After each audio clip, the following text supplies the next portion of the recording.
तो क्या हाल है आप सभी की, उम्मीद करते हैं सब अच्छे होंगे, बढ़िया होंगे, अपने अपने घर पे मौज काट होंगे। तो देखिए, जैसे कि आपको पता है कि चाइना और अमेरिका बीच में बहुत ही ज़्यादा ट्रेड वॉर चलती रहती है। कभी यहाँ पर जो है ना चाइना अमेरिका को एक्यूज़ करता है, तो कभी यहाँ पर अमेरिका चाइना को एक्यूज़ करता रहता है। और ये दोनों देश ही आपस में यहाँ पर जो है ना काफ़ी ज़्यादा लड़ते हैं। और बहुत सारे जो थिंक टैंक हैं उन्होंने तो यहाँ तक कहा है कि अमेरिका के लिए रशिया इतना ज़्यादा खतरनाक नहीं है जितना यहाँ पर अब चाइना बन गया है। क्योंकि हम यहाँ पर रशिया को एक मिलिट्री पावर मान सकते हैं, लेकिन यहाँ पर चाइना जो है वो यहाँ पर मिलिट्री पावर होने के साथ साथ यहाँ पर इकोनॉमिक पावर भी है और साथ ही यहाँ पर वो टेक्नोलॉजिकल पावर भी है। मैं आपको बता देता हूँ कि जो भी यहाँ पर चीज़ अमेरिका में बनती है ना, जो सफल हो जाती है, उसको रेप्लिकेट यहाँ पर चाइना बहुत ज़्यादा तेज़ी के साथ कर देता है। जैसे कि मैं आपको बता दूँ कि चैट जीपीटी बना, यहाँ पर चैट जीपीटी यहाँ पर कितनी तेज़ी के साथ यहाँ पर वायरल हो गया, पूरी दुनिया में इसका इस्तेमाल किया जाने लगा। लेकिन अफसोस यहाँ पर जो है ना उसके जो कीमत थी उसके प्रीमियम वर्जन को चलाने की, उसमें यहाँ पर बहुत ज़्यादा पैसे ले रहे थे। क्योंकि उनका यहाँ पर तर्क था कि भाई बनाने में भी तो हमें बिलियंस ऑफ डॉलर्स यहाँ पर खर्च करने पड़े हैं, तो हम यहाँ पर थोड़ी सी फीस ले रहे हैं ताकि हमारी जो वो कॉस्ट है वो यहाँ पर रिकवर हो जाए। और जो चैट जीपीटी जैसे कि चीज़ चलाने के लिए यहाँ पर रिसोर्सेज भी बहुत ज़्यादा लगते हैं, बिजली बहुत ज़्यादा लगती है, सर्वर बहुत ज़्यादा लगते हैं। तो उन सर्वर को चलाने के लिए भी हमें यहाँ पर जो है ना बहुत ज़्यादा पैसों की आवश्यकता होती है। इसी वजह से हम यहाँ पर जो है ना आपसे चार्ज ले रहे हैं। अब देखिए, जैसे यहाँ पर जो है ना चैट जीपीटी सफल हुआ तो तुरंत यहाँ पर जो है ना वहाँ पर चाइना की तरफ से भी कई सारे जो है ना बहुत सारे जो है ना आर्टिफिशियल इंटेलिजेंस यहाँ पर काम में आए गए, बहुत सारे बनाए भी गए। लेकिन यहाँ पर कोई भी इतना ज़्यादा सफल नहीं हुआ जो यहाँ पर डीप सीक हो गया। डीप सीक तो यहाँ पर जो है ना एप्पल के ऐप स्टोर पर चैट जीपीटी से भी ज़्यादा डाउनलोड किया जाने वाला है। और उसकी खास बात यह है कि वो बहुत ज़्यादा कम पैसों में बना है, और कम पैसों में बना है तो भाई वो भी बहुत ज़्यादा कम पैसे ले रहा है। जहाँ पर देखा जाए तो अगर चैट जीपीटी 100 रुपये ले रही है ना अपने प्रीमियम फीचर्स को इस्तेमाल करने के, तो वो यहाँ पर 2.5 रुपये ले रही है। तो इतना ज़्यादा तेज़ी के साथ यहाँ पर जो है ना वो चल रही है। चाहे हम यहाँ पर एप्पल के जो डिवाइसेज है अमेरिका में बहुत ज़्यादा पॉपुलर है, लेकिन उसी के स्थान पर अगर हम यहाँ पर चाइना में देखें तो चाइना में हुआवे के जो डिवाइसेज है वो भी यहाँ पर काफ़ी ज़्यादा फेमस है। जहाँ पर जो एप्पल है ना वो अपना सॉफ्टवेयर से लेकर अपना हार्डवेयर सारी की सारी जो चीज़ें हैं ना वर्टिकल इंटीग्रेशन करती है, यानी कि जो भी चीज़ होती है उसको बनाने के लिए वो सब यहाँ पर खुद ही बनाती है। ठीक इसी तरह हुआवी करती है। हुआवी तो यहाँ पर जो है ना सारी की सारी चीज़ें अब खुद बनाने लग गई। पहले तो यहाँ पर ये करता था कि एंड्रॉयड ले लिया गूगल से, इसके अलावा यहाँ पर TSMC जो ताइवान की कंपनी उससे यहाँ पर चिप्स ले ली, उसके बाद यहाँ पर जो है ना अपने डिवाइसेस बना दिए। लेकिन अब यहाँ पर जब से डोनाल्ड ट्रम्प ने 2019 में बैन लगाया था ना हुआवे के ऊपर, तो तब उसके बाद से यहाँ पर जो है ना उसने सारी की सारी चीज़ें जो है ना अपनी खुद डेवलप करनी लगी। SMIC यहाँ पर जो है ना उससे चिप बनवाने लगे, उनकी खुद की भी थी चिप है। और इसके अलावा यहाँ पर जो सॉफ्टवेयर है वो गूगल को छोड़कर अब यहाँ पर हारमोनिया हो गया है। तो यहाँ पर देखा जाए तो बहुत ज़्यादा तेज़ी के साथ वो चीज़ करता है चाइना जो यहाँ पर अमेरिका करता है। तो भाई यहाँ पर जो है ना इसी वजह से चीन जो है ना अमेरिका के लिए काफ़ी ज़्यादा खतरा है। और यहाँ पर इसी वजह से अब देखा जाए तो जो सैटेलाइट इंटरनेट है उसके मामले में भी यहाँ पर जो है ना चाइना बहुत तेज़ी के साथ आगे बढ़ रहा है। उसकी जो कंपनी है ना स्पेस सेल, उसने पहले तो यहाँ पर ब्राज़ील के साथ जो है ना कॉन्ट्रैक्ट साइन किया। अब यहाँ पर जो है ना अपनी सैटेलाइट सर्विसेज है, जो सैटेलाइट इंटरनेट है वो यहाँ पर ब्राज़ील में भी दे रही है। और अब यहाँ पर जो है ना मलेशिया की माईसैट के साथ भी यहाँ पर कॉन्ट्रैक्ट कर लिया, यानी कि अब मलेशिया में भी चाइना की स्पेस सेल कंपनी जो है ना वो सैटेलाइट इंटरनेट देगी। और इससे यहाँ पर एलन मस्क के जो होश है वो यहाँ पर जो है ना फाख्ता हो गए होंगे। क्योंकि देखा जाए तो एलन मस्क का जो सबसे ज़्यादा जो पैसा किसी कंपनी से आता है वो यहाँ पर जो है ना टेस्ला से आता है, और इसके अलावा स्टारलिंक से आता है जो यहाँ पर इंटरनेट सर्विसेज यहाँ पर प्रोवाइड करता है सैटेलाइट के ज़रिए। क्योंकि उसमें जो है ना सैटेलाइट का इस्तेमाल किया जाता है। कोई यहाँ पर हार्डवेयर का चक्कर नहीं कि भाई यहाँ पर तार लगा रहे हैं, टावर लगा रहे हैं इंटरनेट देने के लिए, ये सब कर रहे हैं, कुछ नहीं, सैटेलाइट से दे रहे हैं इंटरनेट और उसी से यहाँ पर जो है ना पैसा कमा रहे हैं। लेकिन अब यहाँ पर इसके ऊपर भी अब चाइना की जो कंपनी है स्पेस सेल वो भी बहुत तेज़ी के साथ आगे बढ़ी और बहुत ही ज़्यादा चुनौती दे रही है। सब बात करते हैं इसके लिए, लेकिन उससे पहले अगर आप चैनल पर नए हो सब्सक्राइब जरूर कर देना। और आप यहाँ पर जो है ना सोचते हैं कि भाई कौन सी कंपनी इंडिया में आएगी, तो वही कमेंट सेक्शन में ज़रूर बता देंगे आप यहाँ पर कौन सी कंपनी को इंडिया में सैटेलाइट इंटरनेट के लिए चाहते हो। लेकिन उससे पहले अगर आप चैनल पर नए हो सब्सक्राइब जरूर कर देना। तो चलो शुरू कर दो। तो सबसे पहले हम यहाँ पर देखते हैं कि इंटरनेट कैसे काम करता है। तो इंटरनेट यानी कि इंटरनेशनल नेटवर्क, दुनिया से जो कनेक्टेड रहने वाला जो नेटवर्क है ना वो यहाँ पर इंटरनेट कहलाया जाता है। और जो दुनिया से जो हम कनेक्ट होते हैं ना, हम सोचते हैं कि भाई जो सैटेलाइट होते हैं उसके ज़रिए कनेक्टेड रहते हैं ना, सैटेलाइट के ज़रिए कनेक्ट नहीं रहते। सैटेलाइट यहाँ पर कुछ रोल प्ले करता है, लेकिन सबसे ज़्यादा जो रोल प्ले करता है वो है यहाँ पर टावर। आपने भी देखा होगा पहाड़ी एरिया में या फिर जो है ना जो रिमोट एरिया होते हैं जहाँ पर टावर नहीं होते हैं वहाँ पर इंटरनेट काम ही नहीं करता। अगर यहाँ पर सैटेलाइट की ज़रूरत होती, सैटेलाइट अगर सारा काम करता तो भाई यहाँ पर हर जगह आपको नेटवर्क दिखाई देते।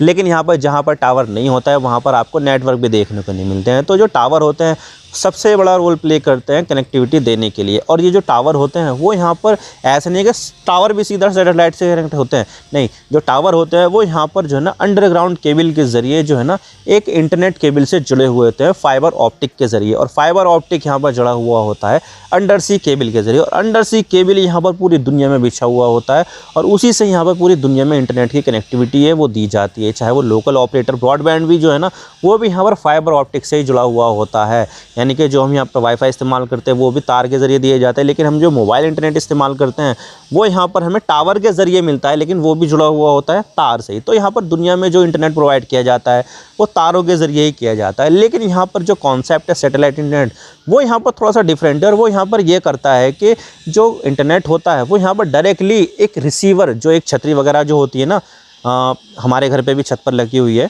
जो टीवी वगैरह चलाने की जो छतरी होती है उसमें LNB भी लगा हुआ होता है। LNB यहाँ पर जो है ना टीवी के जो सिग्नल है उसको रिसीव करता है, लेकिन यहाँ पर जो वो छतरी होती है वो यहाँ पर जो है ना इंटरनेट रिसीव करने के लिए बनाई जाती है, और वो जो छतरी होती है वो यहाँ पर सीधा कनेक्टेड होती है राउटर से, और राउटर से हमें यहाँ पर इंटरनेट मिलता है। अब देखिए यहाँ पर जो है ना एक ही यहाँ पर सैटेलाइट नहीं होता है, बल्कि यहाँ पर मल्टीपल सैटेलाइट काम करते हैं। अब देखिए अगर यहाँ पर सिर्फ एक ही सैटेलाइट का इस्तेमाल किया जाएगा ना तो वो सिर्फ एक ही देश के ऊपर या एक ही स्थान के ऊपर होगा, लेकिन यहाँ पर हमारी जो पृथ्वी है वो गोल है, तो पृथ्वी के दूसरी तरफ तो वहाँ पर जो है कनेक्टिविटी नहीं दी जाएगी ना। तो ऐसे में यहाँ पर जो है ना सैटेलाइट का कॉन्स्टेलेशन बनाया जाता है, यानी कि हर जगह मल्टीपल एरिया पर यहाँ पर उसके ऊपर सैटेलाइट मिलेंगे। यानी कि यहाँ पर अगर यहाँ पर हमारे एरिया में अगर एक सैटेलाइट हमारी छत के ऊपर है, हमारे जो है ना सिटी के ऊपर है, तो अगला जो सैटेलाइट होगा वो यहाँ पर कहीं 300 किलोमीटर 400 किलोमीटर के जो एरिया है उसके ऊपर होगा। मतलब कि बहुत सारे सैटेलाइट यहाँ पर एक साथ छोड़े जाते हैं, और ये जो है ना इंटरनेट कनेक्टिविटी बहुत जल्दी प्रोवाइड करते हैं, उसमें लेटेंसी भी कम होती है, क्योंकि जब इतने सारे जो सैटेलाइट होते हैं वो एक साथ वर्क करते हैं तो यहाँ पर जो है ना वो अच्छे तरीके से सैटेलाइट की जो कनेक्टिविटी है वो यहाँ पर प्रोवाइड कर सकते हैं। हालांकि देखा जाए तो ये जो है ना फाइबर ऑप्टिक का मुकाबला बिल्कुल भी नहीं कर सकते, क्योंकि यहाँ पर जो है वो डायरेक्टली एक तार के ज़रिए इंटरनेट प्रोवाइड किया जा रहा है, जहाँ पर कोई भी किसी भी तरह की कोई भी दिक्कत नहीं होती। जो मतलब कि मौसम बदलने से जो है ना स्टारलिंक में भी प्रॉब्लम आ जाती है, बादल आ गए, बारिश आ गई या बर्फ़ पड़ रहा है, तो उसका जो कनेक्शन है वो यहाँ पर इंटरप्ट हो जाता है। लेकिन यहाँ पर जो हमें ब्रॉडबैंड मिलता है उसमें ऐसी कोई भी दिक्कत नहीं होती है, चाहे कोई सा भी मौसम हो, कोई भी दिक्कत नहीं होती है। लेकिन यहाँ पर देखा जाए तो जो सैटेलाइट इंटरनेट होता है उसमें यहाँ पर इतना खर्चा करना पड़ता नहीं है, ना ही यहाँ पर सड़क खोदनी पड़ती है, ना ही यहाँ पर टावर लगाने पड़ते हैं, और ना ही यहाँ पर जो है ना फाइबर ऑप्टिक बिछानी पड़ती है। कुछ भी खर्चा नहीं होता है, बस यहाँ पर सैटेलाइट छोड़ो और फिर यहाँ पर जो है ना कोई भी प्रॉब्लम नहीं आएगी, ना ही कोई मौसम की प्रॉब्लम आएगी, ना ही कोई पानी की प्रॉब्लम आएगी, ना ही कोई किसी भी तरह की जो है ना टकराने की, सड़क खोदने की प्रॉब्लम आएगी, कुछ भी नहीं। बस आप यहाँ पर जो है ना सैटेलाइट छोड़ो और उसके बाद यहाँ पर सैटेलाइट इंटरनेट का मजा लो। और यही चीज़ यहाँ पर जो है ना स्टारलिंक करती है। स्टारलिंक ने भी अभी यहाँ पर देखा जाए तो 7,000 से भी ज़्यादा सैटेलाइट यहाँ पर छोड़ रखे हैं, और 12,000 सैटेलाइट की और प्लानिंग भी है छोड़ने की। और इसके अलावा यहाँ पर वो जो है ना लगभग अपना जो सैटेलाइट का कॉन्स्टलेशन है वो बनाने की है 30,000 40,000 तक पहुँचा देगी, यानी कि इतने ज़्यादा सैटेलाइट छोड़ जाएंगे, बहुत ही ज़्यादा।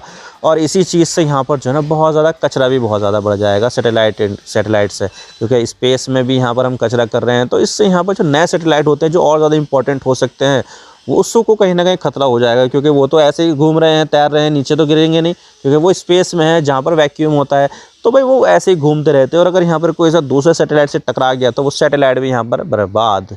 वहाँ पर तो एक छोटा सा धातु का टुकड़ा भी जो है ना एक गोली की तरह लगता है, क्योंकि उसकी स्पीड ही इतनी ज़्यादा होती है। तो बहरहाल यहाँ पर जो है ना स्टारलिंक बहुत ज़्यादा तेज़ी के साथ आगे बढ़ रही थी, लेकिन यहाँ पर चाइना भी कहाँ पीछे रहने वाला था। चाइना भी यहाँ पर अपनी स्पेस सेल नाम से जो है ना एक कंपनी निकाल दी, उसने भी यहाँ पर कई सारे जो है ना सैटेलाइट छोड़ दिए। अभी तो यहाँ पर बहुत कम छोड़े हैं, लेकिन जो छोड़े हैं ना वो काफ़ी ज़्यादा पावरफुल भी है, और उसकी जो प्लानिंग है वो यहाँ पर 14,000 से भी ज़्यादा सैटेलाइट छोड़ने की है। लेकिन यहाँ पर अभी तो उसने कम छोड़े हैं, लेकिन धीरे धीरे इसकी जो रफ्तार है बढ़ती जाएगी। हालांकि देखा जाए तो इसकी जो लाइफ होती है ना लगभग 4 से लेकर 5 साल होती है एक सैटेलाइट की लाइफ। तो ऐसे में यहाँ पर जो है ना लगातार उनको छोड़ने ही पड़ेंगे कि भाई वो जो है ना गिरते रहेंगे तो उनको जो है ना छोड़ने पड़ेंगे। तो भाई इसी तरह से यहाँ पर ये सब चीज़ें चलती है, वो चलती ही रहेगी। यहाँ पर जो है ना कोई सैटेलाइट ख़राब होगा तो उसके स्थान पर एक नया सैटेलाइट उनको छोड़ना पड़ेगा। तो यहाँ पर जो ना ये इसका एक ड्रॉबैक है, उनको यहाँ पर जो ना मरम्मत करनी पड़ेगी, मेंटेनेंस करना पड़ेगा। और वो कैसे होगा, उनको नया सैटेलाइट छोड़ना पड़ेगा, क्योंकि उनकी लाइफ जो है वो यहाँ पर कम हो जाएगी। भाई उसके अंदर जो ना लिथियम आयन बैटरी पड़ती है, लिथियम आयन बैटरी की जो लाइफ साइकिल होती है वो काफ़ी ज़्यादा कम होती है। तो यहाँ पर जब उसकी बैटरी डिग्रेड होती है तो भाई वो सैटेलाइट भी यहाँ पर काम करना जो है ना बंद कर देते हैं। तो ऐसे में यहाँ पर जो है ना जब तक बैटरी की टेक्नोलॉजी नहीं आएगी तो तब तक यहाँ पर जो सैटेलाइट है वो ऐसे ही यहाँ पर जो है ना गिरते भी रहेंगे, ख़राब भी होते रहेंगे और कंपनी वाले भी नए छोड़ते रहेंगे। लेकिन यहाँ पर देखा जाए तो जो स्टारलिंक जो इतनी तेज़ी के साथ आगे बढ़ रही थी और इतना ज़्यादा पैसा भी कमा दिया उसने एलन मस्क को कि वह दुनिया का सबसे अमीर आदमी बन गया। तो भाई कहीं ना कहीं यहाँ पर जो है ना सैटेलाइट इंटरनेट बहुत तेज़ी के साथ आगे बढ़ रहा है और यहाँ पर बहुत ज़्यादा पैसा कमाने की भी देगा। तो इसी वजह से चाइना भी यहाँ पर पीछे नहीं हटना। चाइना ने भी यहाँ पर जो है ना स्पेस सेल नाम की कंपनी से बहुत तेज़ी के साथ आगे बढ़ा है। अभी तो यहाँ पर ब्राज़ील में भी आया है, मलेशिया में भी आया है, बहुत सारे दूसरे देशों में भी आएगा। अब देखने वाली बात होगी क्या यहाँ पर इसकी जो परमिशन है इंडिया में मिल पाती है या नहीं। अभी तो इंटरनेट सैटेलाइट इंटरनेट इंडिया में कोई है नहीं है, लेकिन यहाँ पर जिस तरह से डोनाल्ड ट्रंप राष्ट्रपति बने हैं और उसको यहाँ पर बैकिंग एलन मस्क से मिली थी, तो कहीं ना कहीं यहाँ पर जो डोनाल्ड ट्रंप है वो यहाँ पर भारत के ऊपर दबाव बनाएगी और यहाँ पर जो एंट्री है इंडिया में सैटेलाइट इंटरनेट की उसको यहाँ पर जो है ना एक ग्रीन सिग्नल दिलवा देगी और इसके साथ दूसरी जो कंपनियां उनको भी यहाँ पर ग्रीन सिग्नल दिलवा देगी। तो भाई इंडिया में भी यहाँ पर काफ़ी जल्द आने वाला है। हो सकता है कि इस साल आ जाए, वरना अगले साल तो यहाँ पर डेफिनेटली कोई ना कोई कंपनी तो यहाँ पर सैटेलाइट इंटरनेट शुरू कर ही देगी। आई होप आपको सारी बातें समझ में आ गई। वीडियो थोड़ा सा ही पसंद आए लाइक जरूर कर देना और चैनल पर नए हो तो चैनल को सब्सक्राइब जरूर कर देना। आपके एक सब्सक्रिप्शन से हम आगे कंटेंट बनाने की मोटिवेशन मिलती है। Thank you for watching. I really appreciate your time. God bless you all. Now signing off.